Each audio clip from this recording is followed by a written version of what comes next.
হরে কৃষ্ণ। জামা মনসা বিশ্বহরি পদ্মাবতীর জয় হোক। আজকে যে ঘটনাটা বলবো বেশ অনেকটা বড়, কিন্তু ভিডিওটা কেটে যাবে না, পুরো শুনবে, ঠিক আছে? ঘটনাটা তাহলে বলি। আমার ছোট ছেলের বয়স হচ্ছে 19 বছর, আর ঘটনাটা হচ্ছে 19 বছর তো 19 বছর আগেরই ঘটনা। তখন আমার ছোট ছেলে আমার গর্ভে 9 মাস। তখন আমার এক্স হাজব্যান্ডের সাথে আমি সংসার করি। যাই হোক, সেদিন ছিল কালী পুজো। ঘটনাটার দিন বলছি, ছিল হচ্ছে গিয়ে কালী পুজো।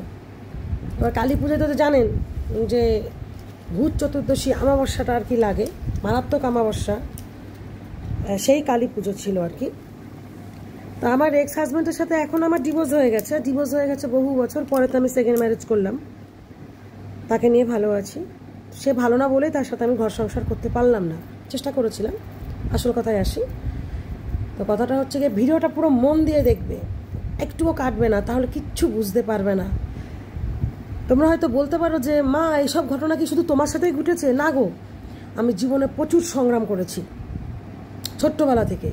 কারণ 14 বছর বয়সে আমার বড় ছেলে হয়েছে, আর 21 বছর বয়সে আমার ছোট ছেলে হয়েছে। সেই ছোট ছেলেকে নিয়ে আমি বলছি। তা যখন ছোট ছেলে 9 মাস পুরো ভরা, আর লোকে দেখে আমাকে বলতো আমার যমজ বাচ্চা হবে, তার মানে বুঝতে পেরেছ যে আমার কতটা আর কি শরীরের আকৃতিটা হয়েছিল। ডেলি মদ খেয়ে উনি বাড়ি আসতেন, গেজা খেয়ে বাড়ি আসতেন, মারধর করতেন, খেতে দিত না, পতে দিত না, ড্যাশ ড্যাশ ড্যাশ, প্রচণ্ড অত্যাচার করতেন। তবু স্বামী তো, আর আমার বাপের বাড়ির লোক তখন আমাকে সাপোর্ট করতো না, আমি ওনাকে নিয়েই থাকতাম। তখন আমার বড় ছেলের বয়স হচ্ছে গিয়ে 6 বছর। কালী পুজোর দিনকে সন্ধেবেলা 7টার সময় মদ খেয়ে বাড়িতে ঢুকে আমার সঙ্গে যাই হোক খুঁটিনাটি নিয়ে অশান্তি করলো। অশান্তি করে উনি বাড়ির থেকে বেরিয়ে গেল। রাত্রি 10টা বাজে, 10:30 বাজে, 11টা বাজে, উনি তখন আর আসে না।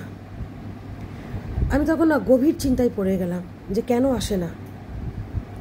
ভাবলাম যে নেশাগত অবস্থায় কিছু করে বসলো কি, কারণ তখন তো আমার গর্ভে একটি সন্তান, আর আমার বড় ছেলে তখন ছোট। আমি কি করেছি, তখন তো আমাদের দিনে ফোন ছিল না, তাকেই দেখছি আমার বড় ছেলে, আমার তখন চোখই ছিল, চোখের কোনায় ও ঘুমাচ্ছে, বিভোরে ঘুমাচ্ছে। আমি ওকে মশারি টানিয়ে দিয়ে আমি আমার গলার এই জায়গাটা একটা তুলসী কাঠের পাতা দিয়ে, তখন আমার 21 বছর বয়স, 9 মাসের গর্ভে বেবি, দুটো দেশলাইয়ের বাক্স নিয়ে আমার হাজব্যান্ডকে আমি খুঁজতে গেছি। আমি তখন একটা বাড়িতে ভাড়া থাকতাম। লোকের মুখে শুনেছি যে বাড়িতে আমি ভাড়া থাকতাম তার বাড়ির যে সামনের রাস্তাটা খুব খারাপ, এইটুকু শুধু শুনেছি। কি খারাপ কি বৃত্তান্ত আমি কিছুই জানি না। এবার যখন বাড়ির বাইরে বেরালাম, অমাবস্যা, আর আগেকার দিনে দেখবা অতটা কিন্তু লাইটের প্রচলনটা ছিল না। এখানে যদি একটা পোল থাকে তো ওই দিকে একটা পোল, আর টিম টিম টিম টিম করে আলো জ্বলতো। এবার যখন বাড়ি থেকে বেরালাম, আমি মনে মনে হরে কৃষ্ণ বলতে বলতে বলতে বলতে যাচ্ছি, দেশলাই দুটো হাতে নিয়ে, গলায় তুলসী কাঠের মেলা, যে উনি কোথায় যেতে পারে। আমি খোঁজ করতে যাচ্ছি, না নিজের জীবনের চিন্তা করে, না পেটে যে একটা 9 মাসের বাচ্চা আছে সেটার চিন্তা করে। আমি চলেছি খোঁজ করতে গিয়ে দেখি কিছুটা রাস্তা যখন পার হলাম, পার হওয়ার পর ওখানে একটা কদম গাছ পড়ে, ঠিক আছে? একটা কদম গাছ পড়ে, একটা বাড়ি আছে। কদম গাছটা যখন আমি পার হলাম, মনে হচ্ছে আমার পিছন দিক থেকে কেউ হাঁটছে, টটাস টটাস টটাস করে জুতোর আওয়াজ। আমি পিছন ফিরে তাকাইনি, যে হাঁটে হাঁটুক, আমি পিছন ফিরে তাকাইনি।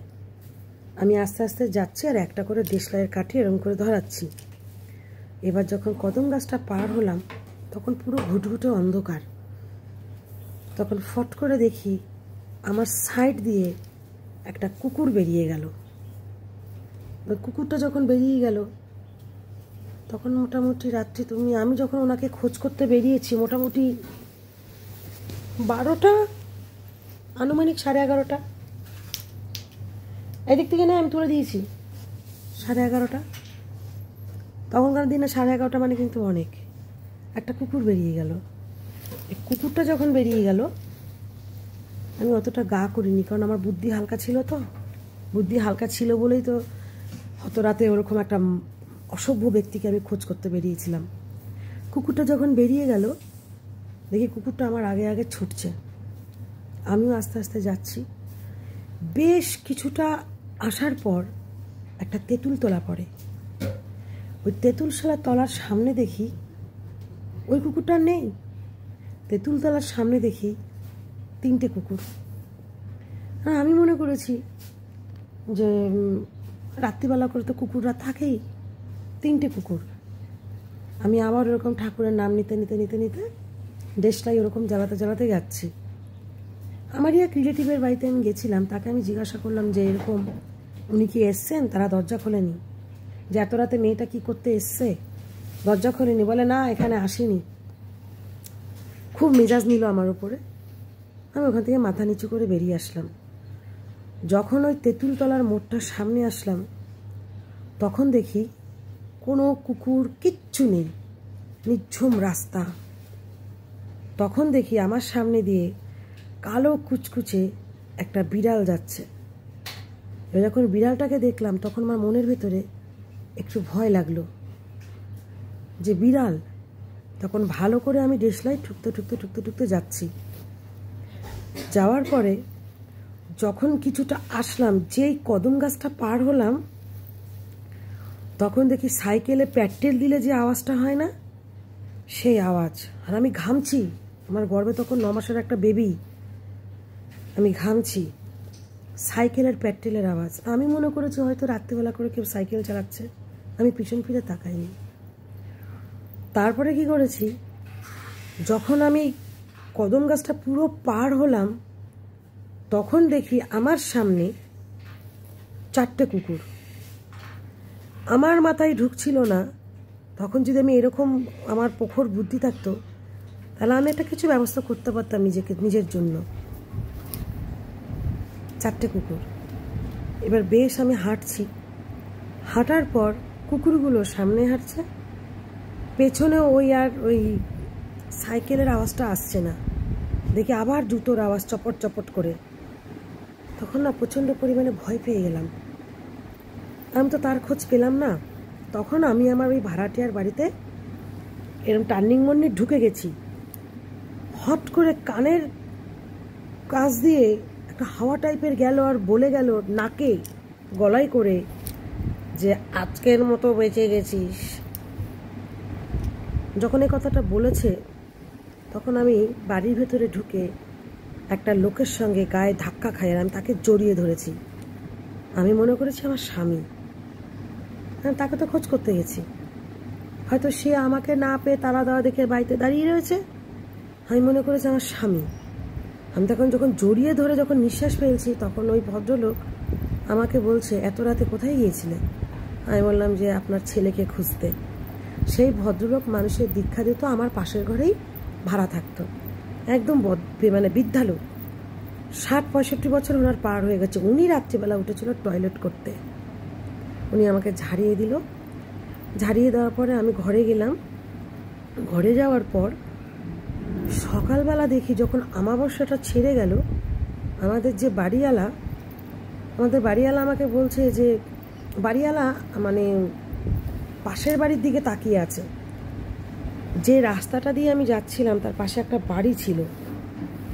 ওই বাড়িতে আমাবস্যার দিন, কালী পুজোর দিন এক ব্যক্তি মারা গেছিল।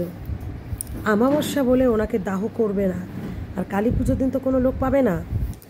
আমাবস্যার পরের দিনকে আমাবস্যা যখন ছেড়ে গেছে, ওই বাসি মরা বাড়ির থেকে বার করে পোড়াতে নিয়ে যাচ্ছে। তার মানে আমি যখন রাত্রিবেলা ওই মরাটার বাড়ির সামনে দিয়ে যাচ্ছিলাম, তাহলে আমার পেছনে জুতোর আওয়াজটা কে করছিল? ওই মরা। আমাবস্যার রাত, ঠিক আছে।